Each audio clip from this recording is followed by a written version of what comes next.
Olá, Mediciners! Sejam bem-vindos a mais um episódio do Médico de Quê? Esse é o episódio número 43.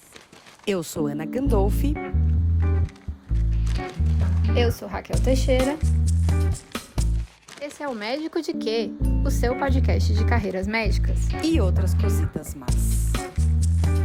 E hoje a gente está aqui com a Andresa Lima. E a Andresa é médica de quê, Ana? Geriatra. Foi uma das especialidades aí, não acesso direto, né? Pós-clínica médica mais pedidas, então, e que está crescendo. Então, estamos hoje com a Andresa. Andresa, seja muito bem-vinda ao Médico de Quê? Meninas, muito obrigada. Estou muito feliz de estar aqui com vocês. Eu acho que eu sou suspeita, porque eu amo a minha especialidade. Vai ser um prazer falar aqui com vocês hoje. E antes da gente começar a entrevistar a Andresa, eu queria lembrar quem está assistindo a gente aí em casa de se inscrever no canal no YouTube, deixa o like nesse vídeo, compartilha para esse vídeo chegar mais longe. E se você estiver vendo ou ouvindo pelo Spotify, deixa 5 estrelas lá pra gente, compartilha nos grupos do WhatsApp com os amigos que possam se gostar do nosso conteúdo. E aí, Andresa, antes de começar a falar de geriatria, a gente quer falar da Andresa. Conta para quem tá ouvindo da onde que você veio, o que que você faz aqui hoje, onde que você nasceu. Vamos lá atrás. Então, gente, eu sou nascida na Paraíba, em João Pessoa. É até difícil falar assim, o que é que você é, tirando a sua profissão, né? Porque você faz isso o tempo inteiro. Mas eu sou uma pessoa extremamente determinada, que vim ali do Nordeste, que amo pessoas, eu amo conversar, apoiar, sonhar e concretizar coisas. E aí foi assim que, quando eu estava lá na época da faculdade, eu pensei, poxa, eu quero ser geriatra, eu quero ser uma boa geriatra. Onde eu vou conseguir isso? É lá em São Paulo. Então, é para lá que eu vou. E aí, todo o processo da minha formação, né, desde a minha infância até eu estar aqui hoje, foi de muitas superações. Então, eu não sei se eu já começo a falar Pode agora. contar. Fica à vontade. Pode contar um pouquinho da sua história e como que você chegou até ser médica para depois a gente chegar na Que, geriatria. by the way, a gente já escutou um pouquinho em off, é uma história belíssima. Conta aí que o pessoal vai querer saber. Certo. Então, os meus pais, eles são pessoas maravilhosas, super guerreiros e resilientes. Eles não têm curso superior, eles têm uma lanchonete lá em João Pessoa. Que legal. E aí, eles sempre incentivaram muito a mim e a minha irmã para que a gente estudasse. Então, eu digo que eu tive uma pequena lavagem cerebral, assim, estude, não dependa de ninguém. E eu disse à minha mãe que funcionou. Talvez eu faça isso com os meus filhos no futuro. Então, desde pequena que eu quero ser médica, eu não tenho referência na minha família de outros médicos. Agora tem um primo que, depois que eu me formei, ele também se formou, tá agora se formando em dermatologia. Você foi a referência Você foi a dele. Você não teve referência, mas você foi a não referência sei, de alguém. Não sei, talvez. Foi a primeira ali na família, né? É pioneira. E aí, por toda essa questão, né, financeira e tudo mais, não era uma opção para mim fazer uma escola particular. Fiz tudo bem, eu vou fazer pública, é só me organizar direitinho. Então, eu lembro que na época eu conversei com os meus pais e minha mãe perguntou assim para mim, você acha que você consegue passar, minha filha? Eu fiz, mãe, eu acho que sim. Eu vou estudar, vou me organizar, eu acredito que sim. Ela, então, pode contar com a gente. E aí, eu estudava no UFPB nessa época, foram os 2 anos que eu estudei em uma escola pública, era técnico integrado com edificações. Eu fazia, gente, isso tem nada a ver comigo, eu quero ser médica. E aí, meus pais me colocaram em uma escola na capital. E eu comecei a estudar. Então, eu estudei os 3 anos, porque na época tinha PSS e estava começando o Enem. PSS, que era a prova seriada para o UFPB. Isso, era o processo seletivo do 1º, 2º e 3º ano. E na época estava começando o Enem. Eu lembro que o Enem, ele tinha 20 vagas. Eu fiz, é claro que eu não vou passar pelo Enem, né? Eu vou passar pelo PSS. E aí comecei a estudar. Nesse 3º ano que eu estudei os 3 anos, eu não entrei. Quando foi no outro ano, eu fiz, mãe, me leva no sebo, eu quero comprar tais livros, eu vou montar meu cronograma, eu vou estudar. Paga pra mim só um curso de redação que eu preciso que alguém corrija a minha redação. E aí tá certo. Aí esse ano fui lá, estudei e tudo mais. Quando foi na época da prova, PSS, não me saí tão bem. Enem. Passei em 6º lugar. Olha só. As reviravoltas, né? Pois é, gente, assim, eu não esperava. Eu fiquei tão feliz, tão feliz. E aí eu entrei na Federal da Paraíba, eu fiz o FPB. Foi assim, um sonho, e era perto da minha casa, então não precisei mudar de cidade. Maravilhoso, assim, um ensino muito bom. Lá é uma cidade universitária, então tudo que a gente precisa fica ali no mesmo lugarzinho, né? Na frente você tem o CCM, que é o Centro de Ciências Médicas, atrás você tem o HU, que é o Hospital Universitário. Sim. Então ali eu estava no paraíso. E aí quando começou a faculdade, eu lembro nas primeiras matérias ali, anatomia, gente, não era a minha praia. Gente, nunca é dos clínicos, a gente já comentou isso aqui. Eu era inimigas da anatomia na família. Ai, Agora, quando chegava em fisiologia, aí eu arrasava, mas na anatomia era complicado. E aí, no terceiro período, então eu estava 1 ano e meio na faculdade, a gente teve uma matéria de introdução ao envelhecimento. Legal. E aí eu conheci 2 professores, o Eduardo e a Manu, que eram geriatras e que deram essa matéria, e que eles foram simplesmente assim... Nossa, eu olhei eles falando, eu disse, é essa médica que eu quero ser. Porque até então eu queria só ser médica. Eu não sabia nem o que era geriatria. Geriatria é uma especialidade recente aqui no Brasil. Então, quando eu olhei eles, é essa. E aí eu fiquei pensando, né, não, mas vamos cabeça aberta, né, vamos viver tudo que tem para viver aqui nessa faculdade e a gente vê onde isso vai dar. Então o tempo foi passando, eu fiz monitoria em reumatologia, eu participei da liga de endocrinologia. Mas já era clínica, ela já queria fazer clínica desde sempre. Eu gosto muito, muito de endócrino, de reumato. Participei de projetos de extensão na faculdade. Eu não fiz projeto de pesquisa. Eu sou uma pessoa bem mais assistencialista. Então, no meio da faculdade, eu tive a oportunidade de fazer um estágio fora. Escolhi vir para São Paulo, para a Escola Paulista, para fazer um estágio em geriatria. E aí, pronto, aí eu terminei de me apaixonar. Aí eu fiz, meu Deus do céu, é aqui, eu quero fazer aqui. Que E legal. me fala uma coisa, quando você tinha esse período eletivo, Sim. regulamentar no Sim, currículo? Ah, sim. entendi. A gente Olha tinha, que e não legal. era no internato ainda. É por isso que eu achei interessante. Isso, É isso. diferente, a minha faculdade não tinha, que legal, né? É muito legal. E aí eu lembro que eu fiz e outros amigos vieram comigo, que foram até os meus amigos que depois nós estudamos juntos para fazer residência. Então cada um foi para uma área, a gente ficou na Vila Clementino, que é onde eu moro hoje. E assim, deslumbrado. Eu nunca tinha vindo em São Paulo. Tá ali, nossa, quando eu andava na rua que eu via o pessoal com os jalecos indo para os hospitais, eu ficava, meu Deus, é um paraíso. Que legal, que legal. E aí foi uma super inspiração. Eu entrei no internato, passei meu primeiro estágio, ele foi, se eu não me engano, foi em cirurgia. E aí eu sabia, cirurgia não é pra mim. Não é. Nossa, eu acordava cedo, eu ficava com medo de atrasar, de falar alguma coisa errada. Aquele protótipo, sabe, do cirurgião. Eu fiz, gente, isso não é pra mim, não. E aí eu sempre gostei de conversar. Qualquer consulta que eu fosse fazer, eu conversava bastante, né? Na cirurgia, assim, não sei hoje em dia, mas na minha época não era uma especialidade tão comunicativa. Continua não sendo. Continua assim. Exato. E aí eu decidi, né? É clínica e é geriatria. Então, você já entrou na clínica sabendo que você faz geriatria? Foi uma Sim. coisa já de caso pensado, então. De caso Olha, que pensado. legal. E, inclusive, eu fiz clínica médica no Santa Marcelina. E não era o meu sonho de cara. O que eu tinha pensado, né? Imaginado na minha cabeça. Vou para São Paulo, eu vou fazer alguma escola, morar ali no centro de São Paulo, depois vou fazer a minha sub em geriatria.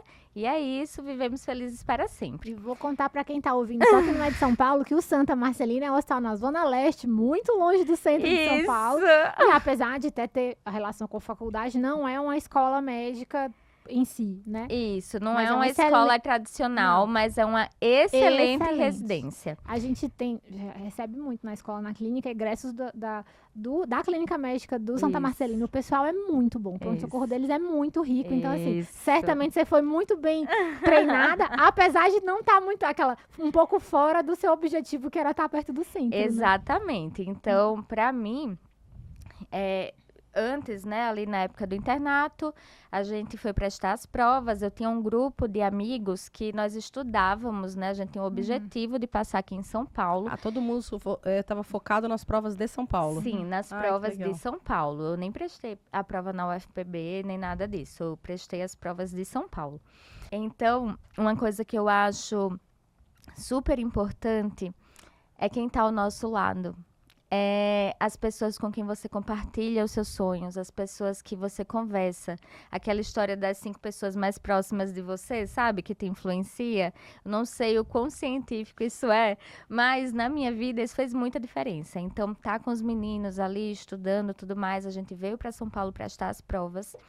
E aí, eu não passei nas escolas, mas eu fiquei bem colocada no SUS São Paulo e optei pelo Santa Marcelina. Só que aí eu fiquei, gente, não sei se é isso que eu quero. Será que não é melhor estudar mais um ano? Eu sempre quis fazer escola e aí os meus amigos, você tá louca. Vai desistir de uma vaga de residência. Vai desistir de uma vaga de residência, o Santa Marcelina, tanta gente quer, os professores que você admira fizeram a clínica médica lá também. Fizeram, né? Então, vamos fazer o seguinte, eu começo, se eu não gostar, aí eu saio. Aí eu estudo de novo. Então, eu lembro que eu fui. O meu marido, ele é meu marido hoje, na época ele era meu namorado. E a gente tinha acabado de noivar, a gente noivou na minha formatura. Então, a gente estava com plano de morar juntos aqui. E eu cheguei, me instalei e no primeiro dia eu tive plantão na emergência. Primeiro dia? No Primeiro dia da residência? Dia Ô, da gente, residência. a menina que tava sem saber se era isso que ela queria, coitada. Foi a prova de fogo.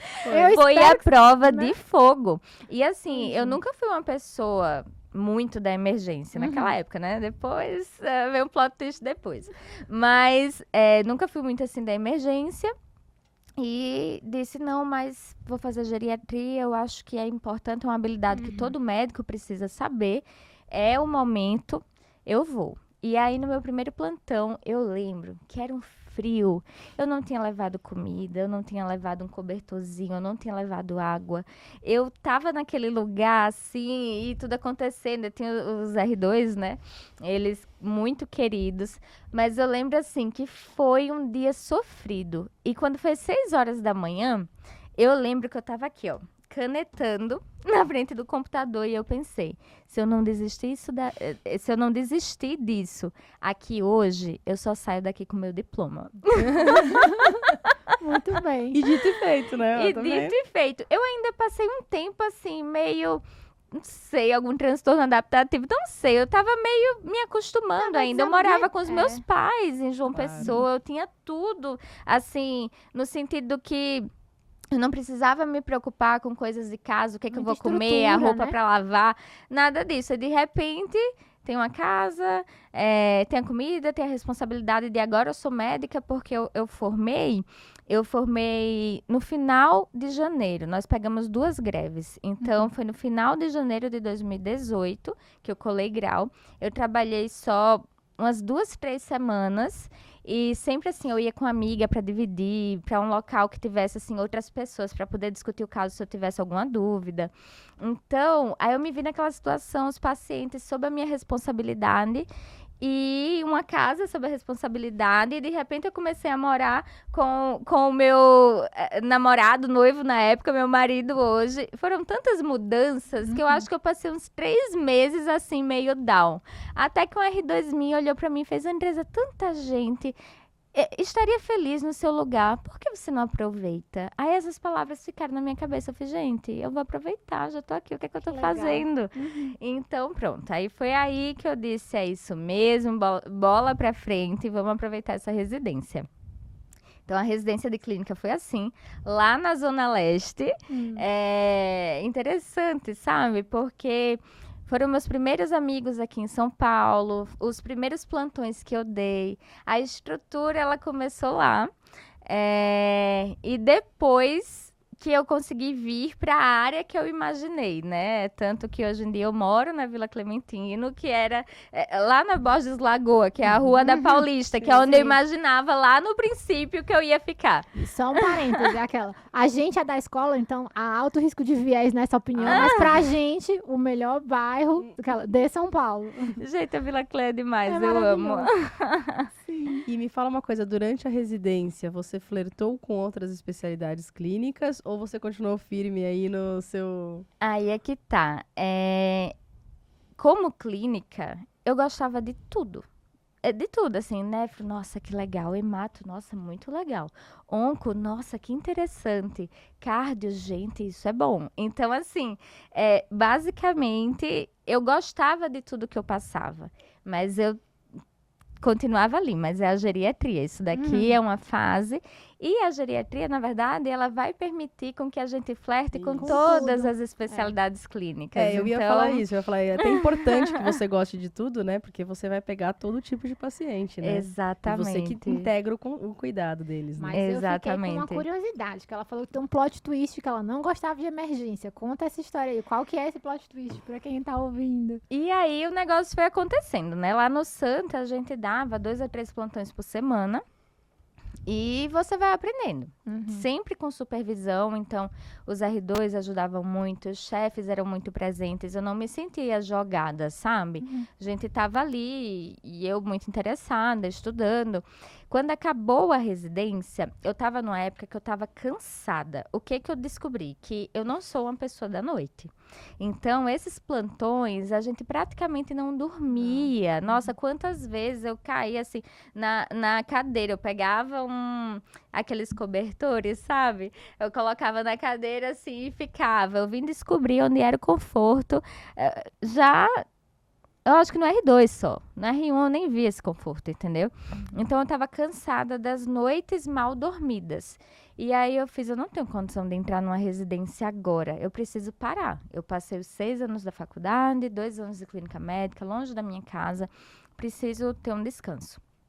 E aí foi exatamente no ano que veio a pandemia. Nossa, verdade. Pois é, eu acabei então, foi em 2020, fevereiro de 2020. E aí, que era quando começou a pandemia. Quando começou a pandemia, começaram a aparecer os casos aqui no Brasil.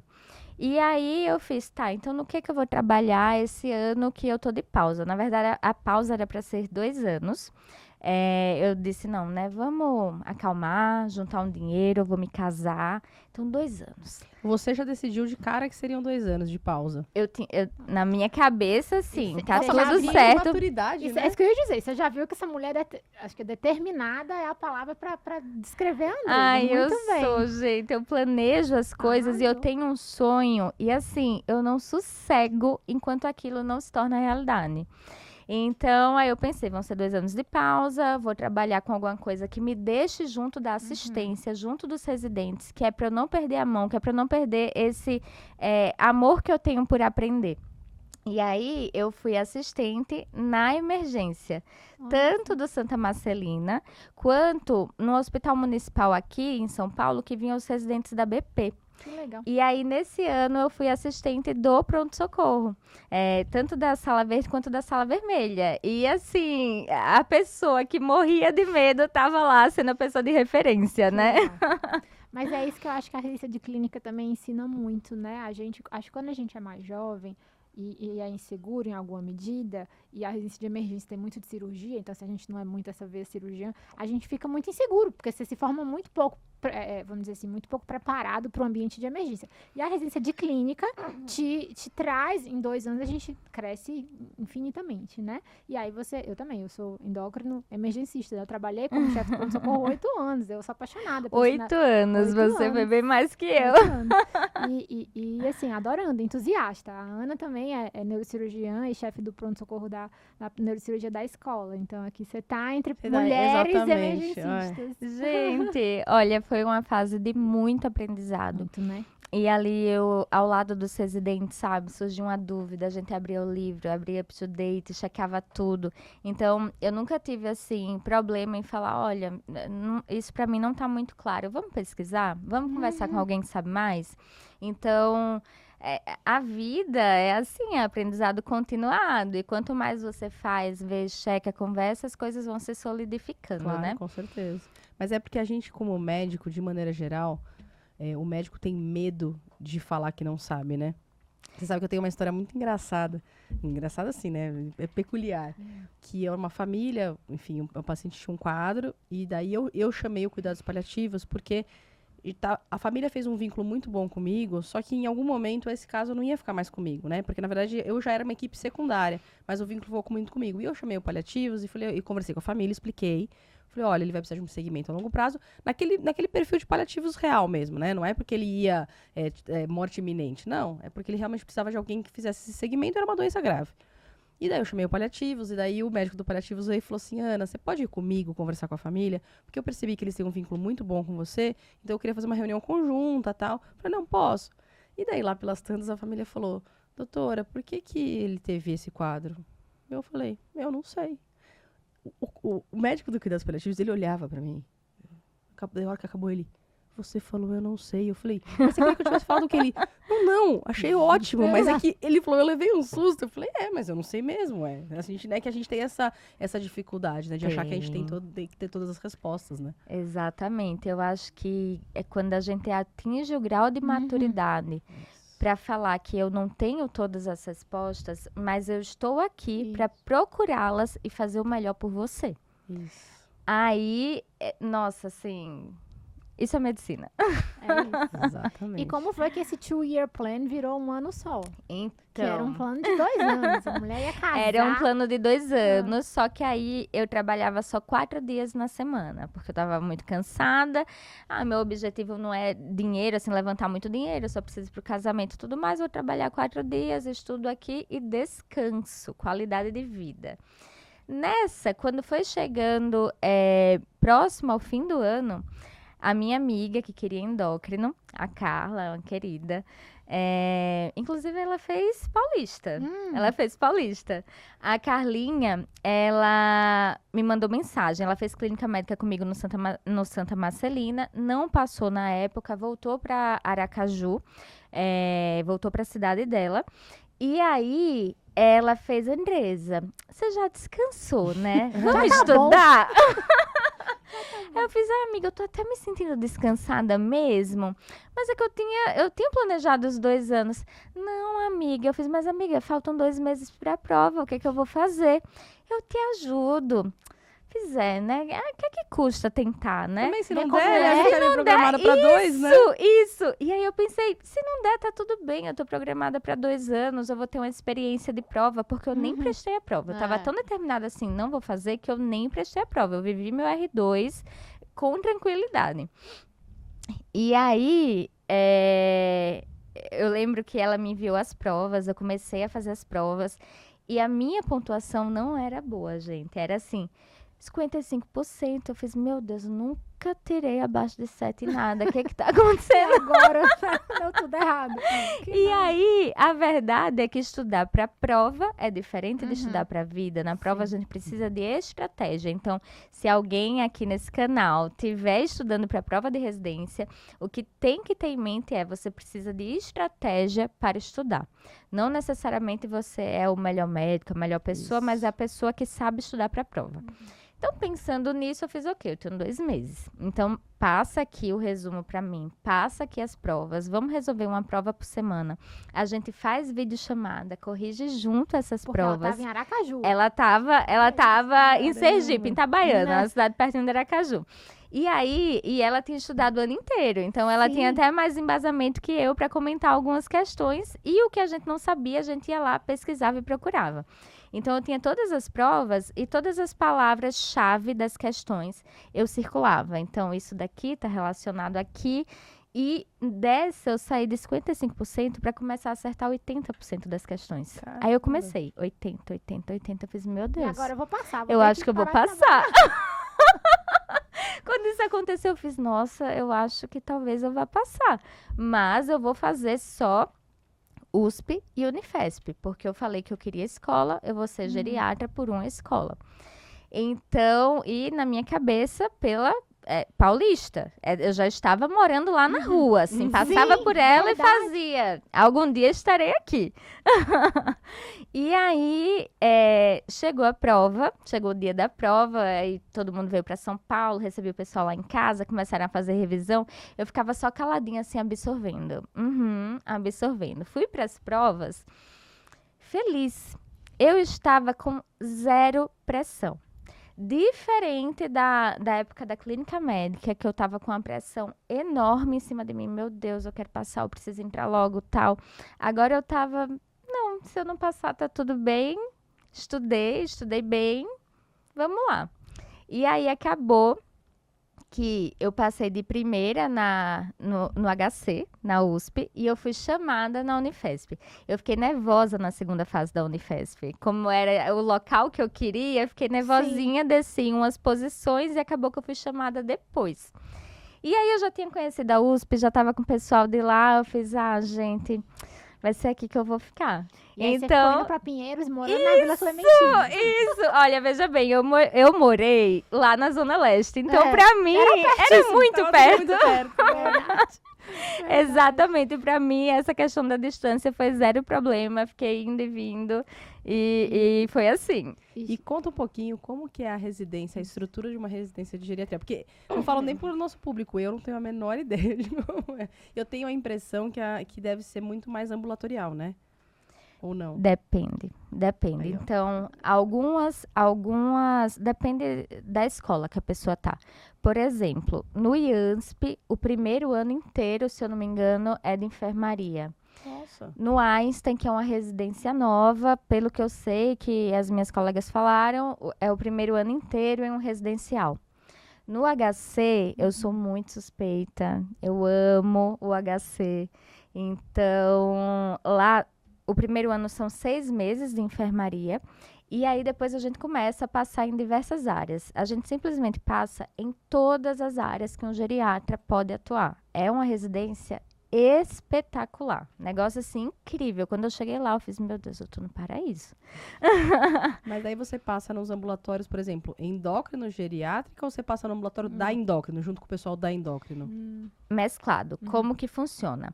Então, ali os primeiros 6 meses, você vai lá, passa na residência, na enfermaria da geriatria, que não é igual a uma enfermaria de clínica, tá certo, gente? O idoso tem tantas particularidades que quem acha que é igual a enfermaria de clínica não sabe o que tá falando.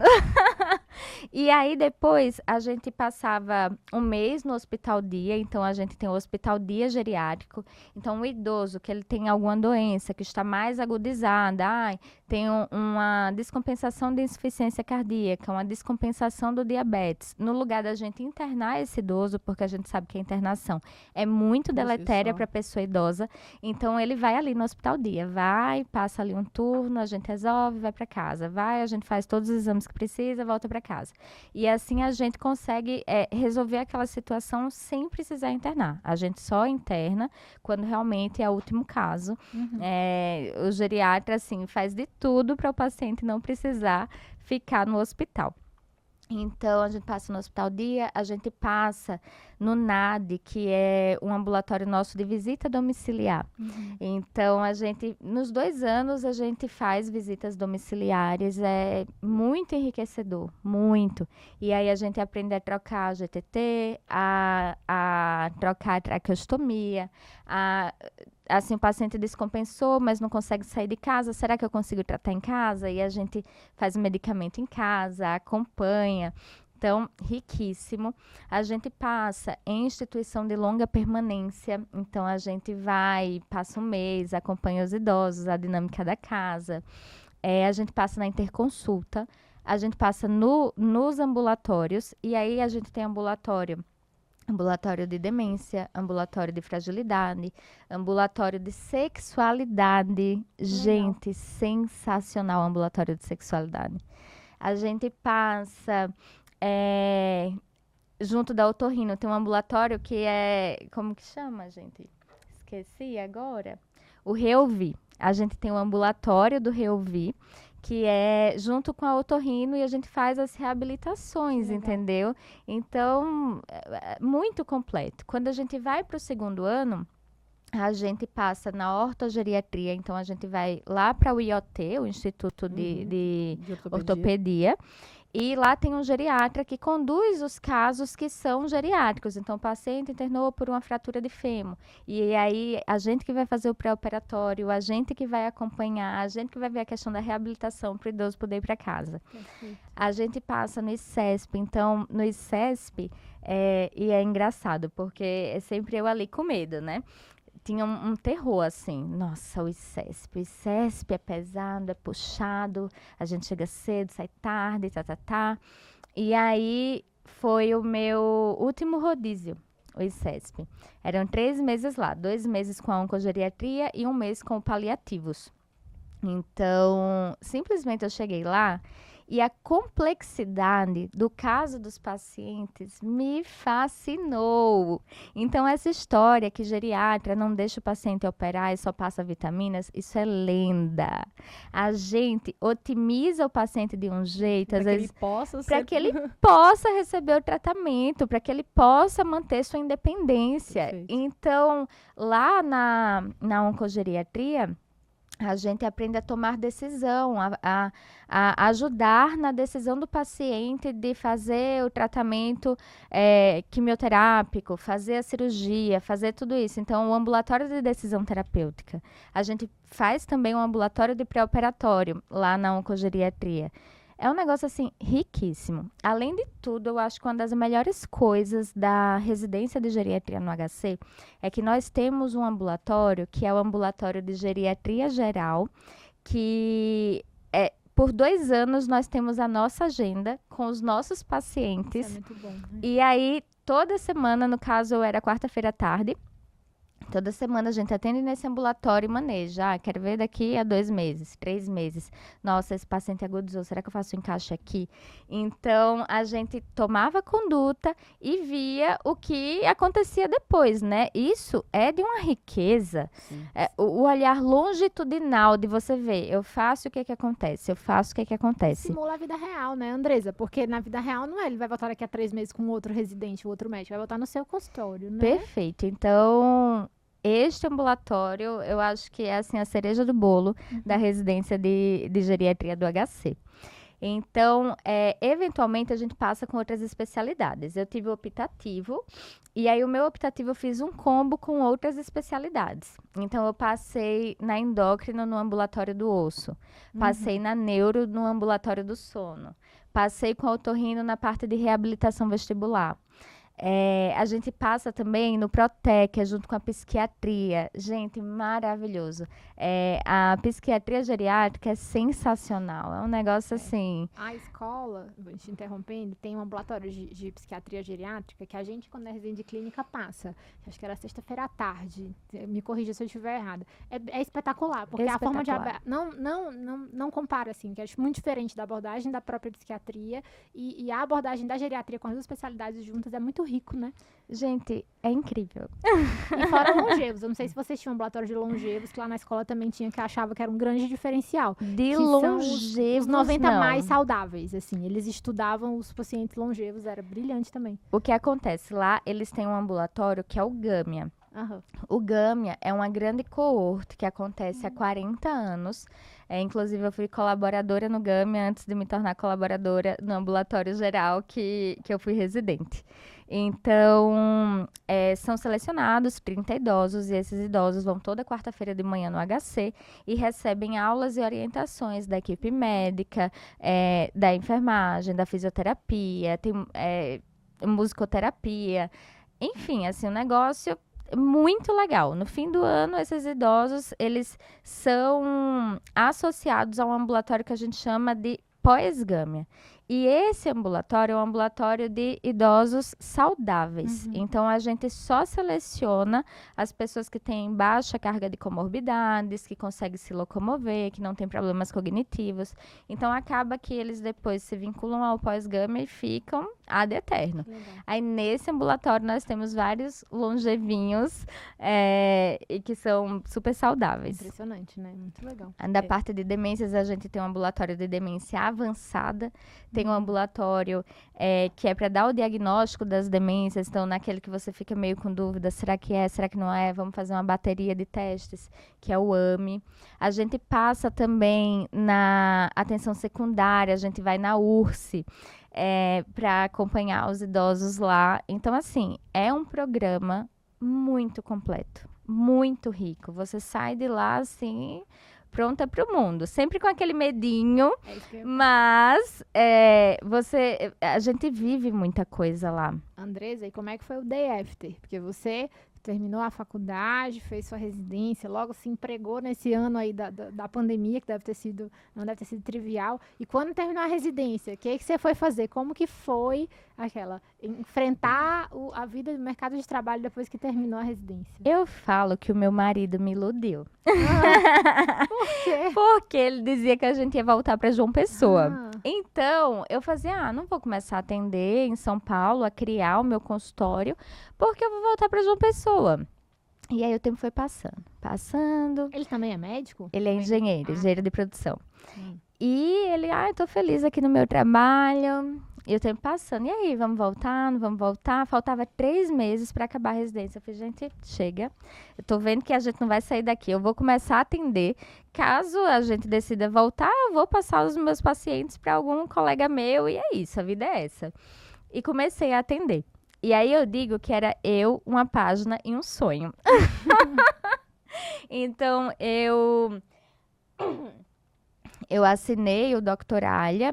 Vocês têm problema em falar a marca? Então, eu assinei o Doctoralha e eu escolhi ele por quê? Porque o paciente conseguia te achar. Então, pesquiso, Geriatra São Paulo. A pessoa ia conseguir me ver. Tinha o prontuário eletrônico com a LGPD, né, que é a lei que protege os dados dos pacientes. Além disso, ele enviava link para teleconsulta, ele tinha agenda. Aí eu fiz, é o que eu posso pagar aqui hoje, é o que eu posso fazer. E assim, quando eu comecei, eu preciso que as pessoas me conheçam. Eu sei que o meu trabalho é muito bom. Eu sei que eu mudo vidas, mas essa cidade não é minha, as pessoas não me conhecem. Era assim, eu só preciso de uma oportunidade. Então, eu comecei a atender. No início, assim, pouquíssimas pessoas ligando. E eu, gente, tem alguma coisa estranha. Não é possível que ninguém venha atrás de mim. Aí, quando eu vou ver, o meu telefone estava errado no site. Meu Deus, quanto tempo demorou pra você descobrir isso? Uns 2 meses. Oi, Aí pronto, eu comecei a fazer os atendimentos no fim da residência e fiz, e agora? Será que eu vou assim pro mundo real mesmo ou eu vou fazer uma sub da sub? E aí nessa eu fiquei muito em dúvida entre a psiquiatria geriátrica e a oncogeriatria. E aí acabou que eu escolhi a oncogeriatria. Ela escolheu os pacientes mais complexos, né? A geriatra emergencista não foi pra psiquiatria. Não fui. E aí, depois, eu fui fellow única esse ano. Uhum. Foi um fellow que foi pesado, assim, no sentido que eu trabalhava muito e um trabalho que era para ser para 2 ou 3 pessoas, acabou que ficou diluído ali para mim. Então, foi algo que eu me dediquei bastante, mas eu aprendi muito sobre idoso frágil. Muito, muito, muito. E assim, eu atendia eles igual eu atendo um paciente meu hoje em dia particular. Até para falar sobre isso, eu lembro que a primeira vez que eu fui trabalhar num hospital grande, né? Porque até esse período eu trabalhava ou em pronto-socorro ou de hospitalista, e aí eu fui trabalhar de hospitalista no hospital grande. E aí eu lembro que eu virei pro meu chefe da geriatria e fiz, meu Deus, eu nunca atendi pessoas que não são SUS. Como é que eu vou atender as pessoas do particular? Andresa, igual você atende as pessoas do SUS, assim, uma coisa óbvia. E isso é uma mensagem que é super importante para quem tá ouvindo, porque as pessoas acham que em alguma medida, eu trabalho no SUS e tenho consultório particular, o meu atendimento é o mesmo, e é Gente, o adequado. é o mesmo, é o mesmo. Então, as minhas chefes da oncogeriatria, o jeito que elas me viam falando com o paciente, dando as orientações. Então, eu sou meio controladorinha. E aí, eu dou as orientações, aí eu escrevo, eu falo, eu enfatizo que é para o paciente fazer aquilo, porque eu sei que se ele fizer, ele vai melhorar. Então, foi um ano, assim, puxado, mas que eu aprendi muito. E aí eu entendi que não era a oncogeriatria que eu gosto em si. Eu gosto da oncogeriatria, mas o fato é o paciente frágil, o paciente complexo, a multimorbidade. Então, é um paciente que ele muitas vezes não está no livro, que os estudos não contemplam eles. É justamente o paciente que está excluído no estudo, né? Exato. Critérios de exclusão. Exato. E aí é um paciente que tem várias doenças, então o coração está com problema, o pulmão está com problema, e também tem diabetes, aí começou a perder peso. E aí, e agora? Porque se você for colocar todos os medicamentos, ele vai tomar 20 remédios. Então, além de tudo, além de você ter esse olhar baseado em evidência, entender o que o paciente precisa, entender a condição social que ele vive, o meio que ele vive, o que é que ele vai conseguir fazer, o olhar que ele tem para a vida, porque eu não posso colocar a minha verdade na vida dele. Ele que tem que, assim, da forma que ele vive, que ele enxerga o mundo, aquilo tem que fazer sentido para ele. Então, por isso que eu preciso de tempo para explicar, para conversar, para pegar no paciente, para entender como que ele pensa. Eu vou aproveitar e vou te fazer uma pergunta, porque assim, você contando, fica óbvio que você é apaixonada pelo que você faz. Muito. Que você fala, e eu vou aproveitar até para pedir para você reforçar isso para quem estiver ouvindo, que assim, da necessidade que existe do paciente idoso ter um geriatra que o acompanhe. Porque eu tô falando porque eu atendo direto paciente idoso por causa de fratura de coluna e tudo mais, subdural crônico. E a maioria deles não tem um geriatra. E muitas vezes são pacientes de alto poder aquisitivo, que ele não tem um geriatra, mas ele tem um nefro, ele tem um cardio, ele tem um endócrino. Só que daí ele tem 5 médicos e não tem nenhum. Porque ninguém coordena o cuidado. Exato. Então, aqui... Eu tô abrindo a oportunidade para você fazer sua propaganda. Então, gente, então, o que o geriatra faz, né? Eu costumo dizer que o geriatra, ele é o especialista do processo de envelhecimento. Então, a gente é capaz de atender adultos, jovens, e atender idosos no fim da sua vida. Então, é para acompanhar ali na jornada do paciente. Quando o paciente... muitas vezes, você falando, né, que o paciente tem diversos médicos. Eu não sei em que momento no Brasil virou moda você dizer assim, tem uma pressão alta, vou pro cardio. Senti falta de ar, vou procurar o pneumo. A pessoa que não é da área da saúde, ela não entende que sentir falta de ar pode ser desde um problema pneumológico até uma crise de ansiedade. Então, é necessário que exista um médico que seja gestor desse cuidado. Esse médico, ele pode ser um clínico, ele pode ser um médico da família. No caso das pessoas idosas, a pessoa com maior expertise será o geriatra. E aí, falando da questão das multimorbidades, o paciente tomaria 20 remédios se eu fosse usar tudo. Então, o que eu preciso entender? O que exatamente ele precisa? Quais desses remédios são inegociáveis? Eu vejo um monte de gente tomando várias vitaminas que vai só fazer o xixi sair caro. Não vai melhorar apetite, não vai melhorar a fraqueza, mas aumenta remédio na quantidade do que ele está tomando ali no dia a dia. E às vezes ele deixa de tomar um remédio da pressão, um remédio para o colesterol e toma uma vitamina. E tá gastando dinheiro. E tá gastando dinheiro. Investindo em outra coisa. Não, e dependendo da vitamina, pode até ter algum malefício, na realidade, né? Fazer hipervitaminose também pode ser um problema. Sem dúvidas, sem dúvidas. Então, o geriatra, ele vai ser o gestor desse cuidado.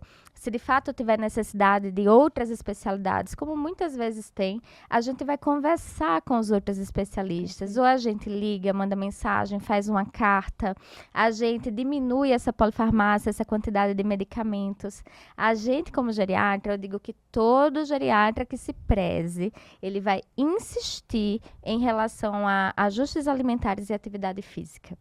Então, uma das coisas que eu mais vejo e, assim, não sai da minha consulta sem eu falar sobre isso. Ou você começa a fazer exercício, ou em algum momento você vai deixar de ser meu paciente.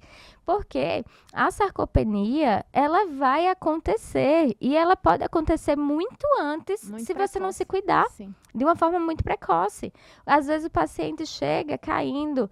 Eu tô com tontura, já passou em vários otorrinos. O que você tem é fraqueza, é instabilidade, é sarcopenia, entendeu? E é difícil. A queixa de tontura é uma das queixas mais difíceis. Eu acho a mais difícil da medicina, gente. É difícil, tontura. Pode ser desde uma vertigem, um nistagmo, aquela doença neurológica, até nada. Nossa, até fraqueza de sarcopenia. É muito difícil, né? Até ansiedade. Até ansiedade também. Então, assim, ele devia ter começado a fazer atividade muito antes disso, né? Aqui vai um alerta, que a pessoa que está frágil, se essa fragilidade ela se instala, dificilmente a gente consegue recuperar esse paciente para robustez. Então, a gente como geriatra, a gente vai fazer avaliação funcional e vai ver o paciente que é robusto, fitness, o paciente que é pré-frágil, e esse paciente você tem que intervir para trazer ele para robustez.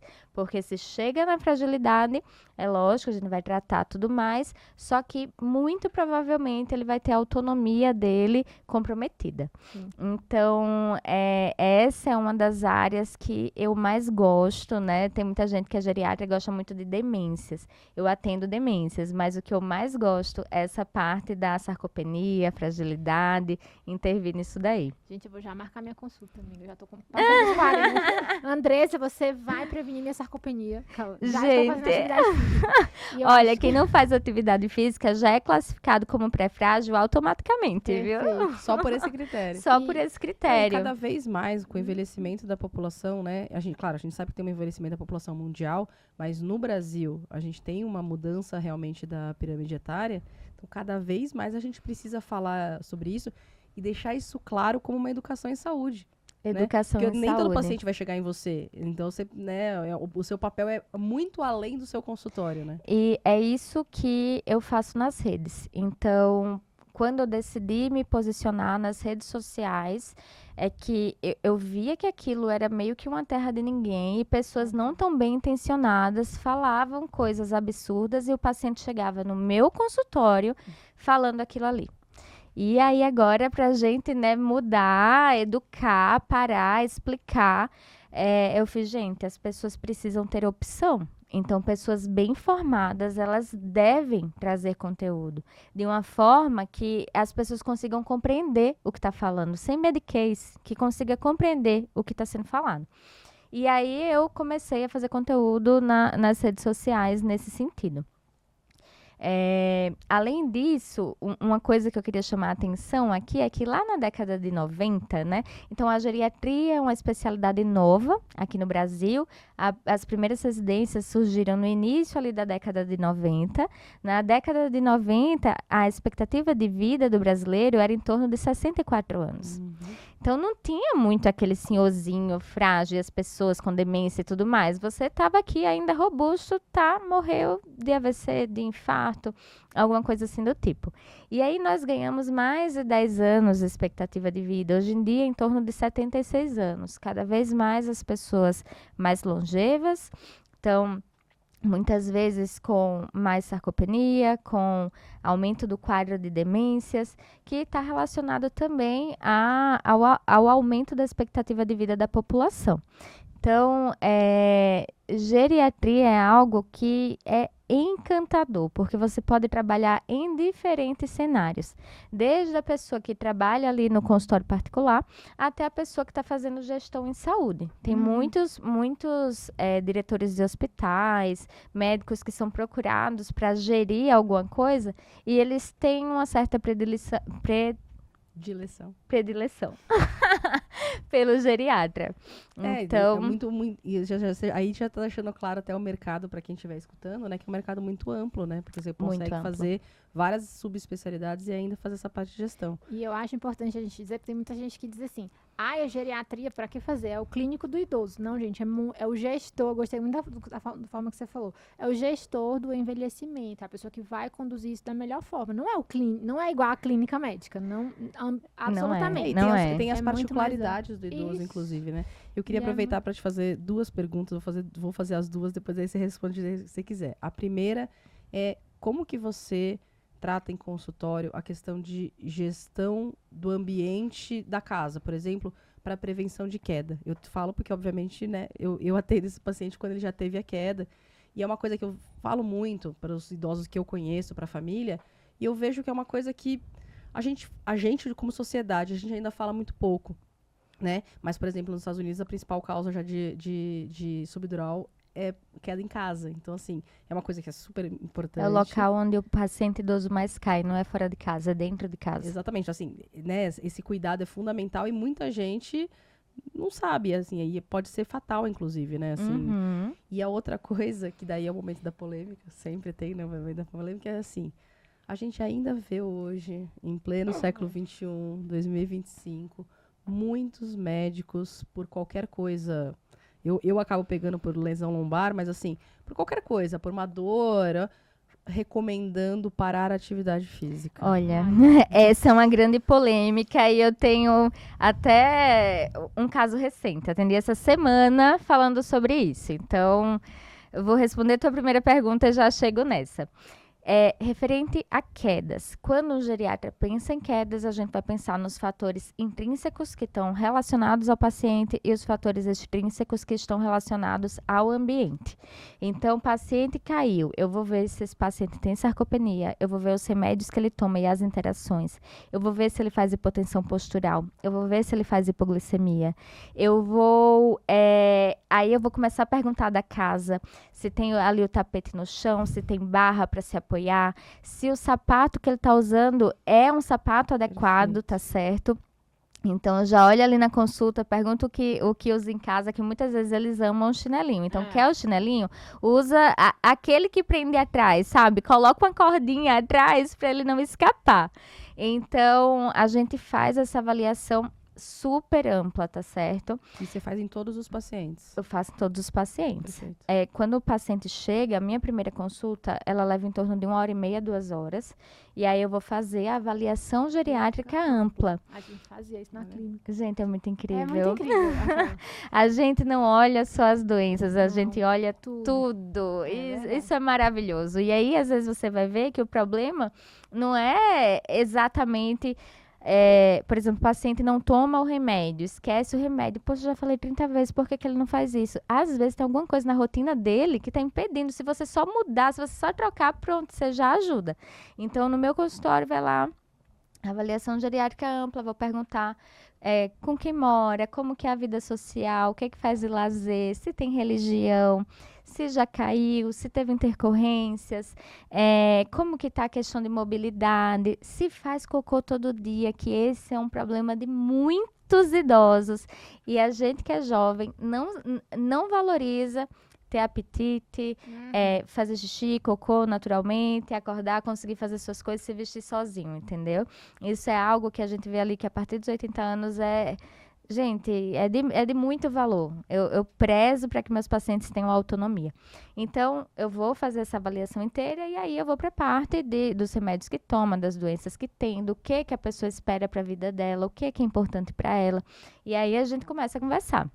Eu digo que para ser geriatra, você precisa gostar de gente. Você tem que ser curioso, você tem que gostar de conversar. Porque aí você vai pegar as entrelinhas. E nas entrelinhas você consegue fazer muita coisa. Então, às vezes o paciente, uma coisa super comum no consultório, é o paciente que não janta. Então, o paciente vai lá, faz um café da manhã bem mais ou menos, sem proteína, um pão com manteiga e um café com leite. Aí um almoço ok, aí faz um lanchinho à tarde, uma bolacha e um suquinho, um bolo e um suco, E à noite, o jantar? Não janto, Nada. doutora. Daí já tem déficit proteico, já aumenta o risco de hipoglicemia. Gente, aí é o caos. Eu peguei o manual do Ministério da Saúde e reformulei ele, deixei de uma forma bem simples e com sugestões, porque muitas vezes eles não se alimentam por dificuldade de digestão. Só que aí dá para você oferecer sopa com proteína dentro, dá para você oferecer creme e colocar o nutriente sem sabor, dá para você fazer um escondidinho, um omelete, são alimentos de fácil digestão que para essa pessoa vai fazer a diferença. E aí você tem que conversar, explicar, mostrar. Isso requer tempo. Você tinha perguntado a segunda pergunta? De parar de fazer atividade física. Eu tô falando porque direto assim, você tem uma hérnia de disco, tem que parar de fazer atividade. Daí eu virei agora, não juro, eu virei a pessoa da segunda opinião, porque eles vão lá e falam assim, não, doutor, eu vim aqui porque eu fui no médico e ele falou que eu tenho uma hérnia de disco que não é cirúrgica, tá? Mas ele falou que eu não podia fazer exercício. Daí eu falei com o fulano de tal e ele falou que você dificilmente fala que não tem que fazer atividade física. Ana, eu atendi uma paciente há 2 dias. Uma paciente que treinou a vida dela inteira, se alimentou bem a vida inteira para ter um envelhecimento bem sucedido. Um belo dia ela se abaixou, deu um jeito e começou a sentir dor. Então, tem ali uma hérnia de disco, ela tem uma lombociatalgia, começou a procurar diversos médicos. Para de treinar, E há 2 anos que essa mulher sente dor. 2 anos? Voltou no ortopedista, o ortopedista disse, é da velhice. Meu Deus do céu. Aí a geriatra fica como? Exato. Que cardíaco. Eu fiz, olha, nossa, gente, e eu sou brava, viu? Quando eu vejo uns negócios assim, o sangue sobe, eu não. Com meu paciente, ninguém mexe. E aí, eu conversei com ela, eu fiz, olha, na verdade, você precisa fortalecer. Aí ela, eu até fiz fisioterapia por um tempo, eu fiz, mas você não tá jantando, as metas de proteína aqui tá longe. Então, eu não sou nutricionista, mas eu tenho que entender minimamente, Sim, sem dúvida. de uma forma geral, se o paciente ele tá batendo a quantidade de proteína, de quilocaloria que ele precisa. Eu fiz, olha, a senhora aqui não tá se alimentando para ter a energia que precisa, a proteína que precisa. Para a gente construir músculo, a gente tem que fazer um treino resistido, de força, e se alimentar para que a proteína chegue lá e forme esse músculo. Então, e aí com profissionais que sejam, né, que tenham esse conhecimento de adaptar os exercícios. É claro que ali na hora da crise, você vai parar, você vai fazer uma analgesia, você vai esperar um pouco, começa a fisioterapia, mas em seguida, bola para frente, vai adaptando os exercícios. A própria ressonância dela estava escrito musculatura paravertebral reduzida. Sim. Ou seja, ela vai sentir dor para sempre desse Sim, jeito. exato. E ela triste, eu não consigo levantar o meu neto, e eu treinei tanto para isso. Eu fiz, calma, que agora a gente vai começar, as coisas vão melhorar. Eu sempre alinho as expectativas. A senhora não ficou assim de um dia para o outro, a senhora está assim há anos, há meses. Nós vamos iniciar o tratamento, a senhora vai melhorar, só que vai demorar semanas a meses. Então, confia, vamos lá e sempre na direção certa.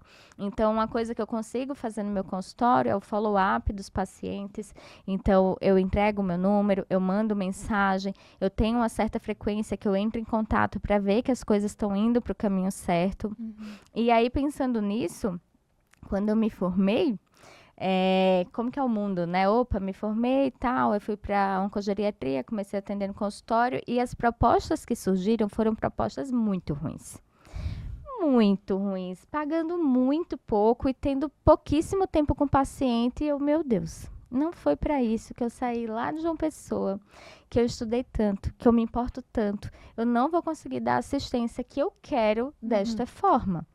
E aí, o que eu decidi? E nessa decisão, a Duda, minha amiga que também é geriatra, ela foi muito parceira, porque ela tinha a mesma mentalidade e nós nos apoiávamos. Então, se eu tinha alguma dúvida, ai, nossa, me ofereceram um plano tal, e essa semana eu não tenho nenhum paciente. Não, amiga, lembra que a consulta é o nosso ouro, sustenta, vamos lá, a gente dá plantão, a gente passa enfermaria, a gente faz outra coisa, mas a consulta é o nosso ouro.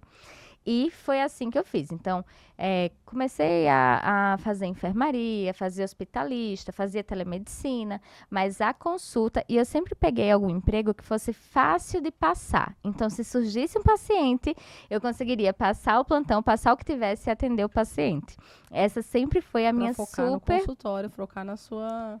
Não, fortalecer o seu consultório, né? Exatamente. Tudo que a gente coloca energia cresce.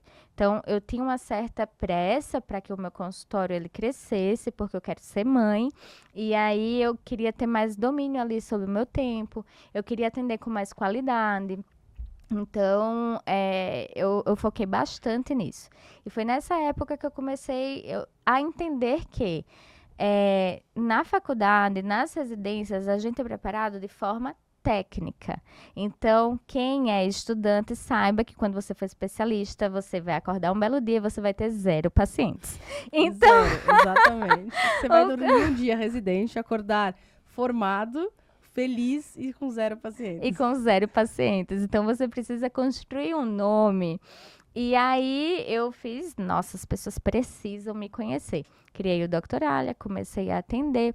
Então, quando vinha qualquer coisa, eu passava o plantão, eu ia fazer o atendimento e fazia assim, de coração. Meu paciente, ele sabe que eu estou interessada na história dele. Eu fico imersa e aí eu dou uma caixinha de medicamentos. Então, porta-comprimido é algo que você monta ali para a semana e diminui muito a chance do paciente esquecer, melhora muito a adesão. Ou E errar, quem ou trocar adere... o remédio, né? Isso. E aí, quem adere, melhora. Então, chega um mês depois, nossa, doutora, melhorei. Que bom, que bom.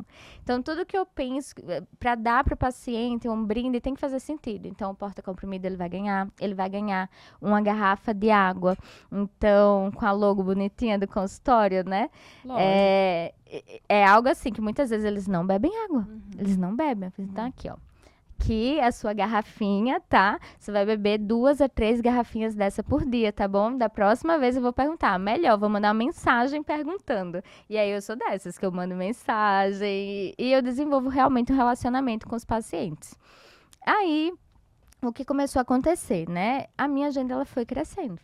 Ela começou a crescer. E eu, sabendo que eu tinha que procurar mais informação fora da medicina, comecei a estudar sobre marketing, sobre gestão. Foi na época que começaram a aparecer os cursos para consultório. E aí, o que a gente vê é uma similaridade em relação a como você tratar o paciente em paralelo como você tratar o cliente. Você tem que pensar, poxa, o paciente pensou em me procurar. Foi fácil dele me achar? Ele entrou em contato, essa comunicação foi boa? Ele veio no consultório, a experiência foi boa? Ele foi para casa, ele recebeu todas as informações que ele precisava, ele entendeu? A data do retorno já está marcada? Então, você ter esse cuidado em todos os pontos de contato com o paciente... Perfeito, é fundamental. É sem fundamental. É fundamental. E aí, agora, após 2 anos, eu peguei uma sala, estou reformando, vou fazer uma clínica. Ó, que bom, Serão muito 2 bom. salas, uma recepção, 2 banheiras. Vou chamar colegas para a gente fazer uma equipe. E eu quero que a pessoa idosa entre e resolva a sua vida. Então, Perfeito. assim, entrou aqui, todo mundo vai ter a cultura de ter empatia, de acreditar na ciência, de acolher e resolver o seu problema. Que muitas vezes não está no livro, a gente vai ter que pensar, discutir, fazer alguns testes terapêuticos para ver o que cabe para aquele paciente naquela situação. Perfeito, que é o indivíduo, né? Isso é ser individualizado. Sem dúvida, perfeito, perfeito. Muito bom. Andressa, foi um prazer enorme receber você. Passa rápido demais quando a conversa é boa, Exatamente. né? E Como eu assim, falei, dá pra ver claramente que você é uma apaixonada pelo que faz. Deixa Gente, eu amo. Deixa o seu arroba aí para o pessoal te deixa seguir. Isso aqui.